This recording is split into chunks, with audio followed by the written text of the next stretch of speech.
First reading, a reading from the book of Genesis, chapter 3, verses 1 to 8. Now the snake was the most subtle of all the wild animals that Yahweh God had made. It asked the woman, did God really say you were not to eat from any of the trees in the garden?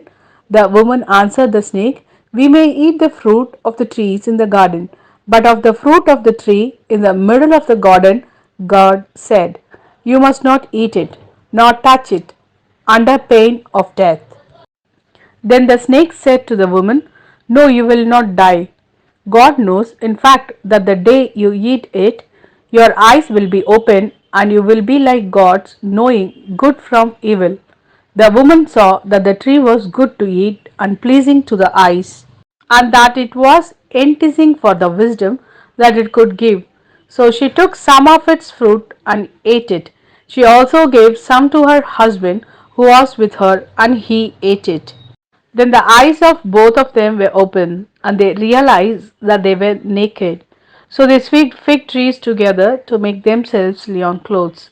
The man and his wife heard the sound of Yahweh God walking in the garden in the cool of the day, and they hid from Yahweh God among the trees of the garden.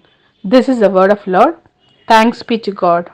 A reading from the Gospel according to Mark, chapter 7, verses 31 to 37.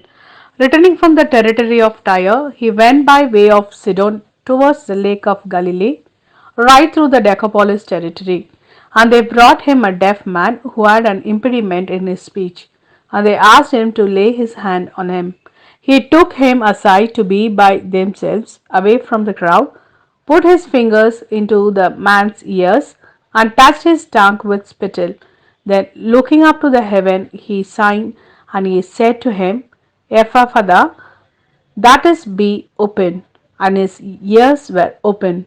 And at once the impediment of his tongue was loosened, and he spoke clearly.